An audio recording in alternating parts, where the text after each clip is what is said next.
सहारा enterprises तुमच्या स्वप्नातली गाडी आता कमी किमतीत. इचलकरंजी शहरालगत असलेल्या कबनूर चंदूर रोडवर कोन्नूर पार्कमधल्या सहारा एंटरप्राइजेस इथं पश्चिम महाराष्ट्रातली विविध बँका आणि फायनान्स कंपन्यांनी जप्त केलेल्या जुन्या दुचाकी आणि चारचाकी गाड्यांची विक्री केली जाते. शोरूम किमतीपेक्षा 25 ते 50% कमी दरात, उत्तम स्थितीत आणि संपूर्ण कागदपत्रांसह त्वरित डिलिव्हरी. दुचाकी 20,000 पासून पुढे तर चारचाकी 50,000 पुढे. आपल्या पसंतीची कार किंवा बाईक आता अगदी परवडणाऱ्या दरात घेऊन जा. विश्वास, पारदर्शक व्यवहार आणि उत्तम सेवा हेच आमचं वैशिष्ट्य.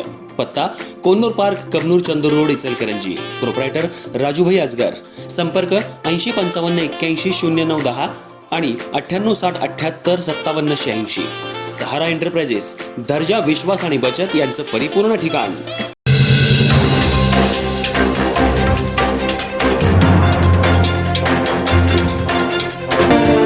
Maharashtra government nurses association Kolhapur या संघटनेची 2026 ते 2029 या कालावधीसाठीची त्रैवार्षिक निवडणूक बिनविरोध झाली.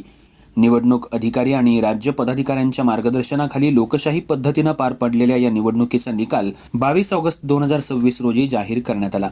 या निवडणुकीत विविध पदांसाठी एकाच उमेदवारानं अर्ज दाखल केल्यानं सर्व 11 उमेदवारांची बिनविरोध निवड झाली. निवड झालेल्यांमध्ये हावेरी हशमत जैनल अब्दीन यांची अध्यक्षपदी, पूजा शिंदे यांची उपाध्यक्षपदी तर संदीप अशोक बुचडे यांची कार्यकारी कार्याध्यक्षपदी निवड झाली.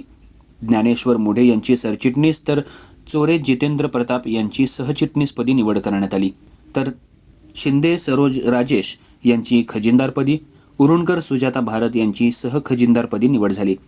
बळीकंत रुपाली संतोष यांची कार्याध्यक्ष सार्वजनिक विभाग, बर्गे पुष्पलता पांडुरंग यांची कार्याध्यक्ष वैद्यकीय शिक्षण विभाग, रसाळ पूनम गणपत यांची संघटक सचिव सार्वजनिक विभाग तर माळी विजया किसन यांची संघटक सचिव वैद्यकीय शिक्षण विभाग या पदांवर बिनविरोध निवड झाली. Maharashtra government nurses association Kolhapur ही शासकीय सेवेत कार्यरत परिचारकांची संघटना असून ती महाराष्ट्र गव्हर्नमेंट नर्सेस फेडरेशनशी संलग्न आहे.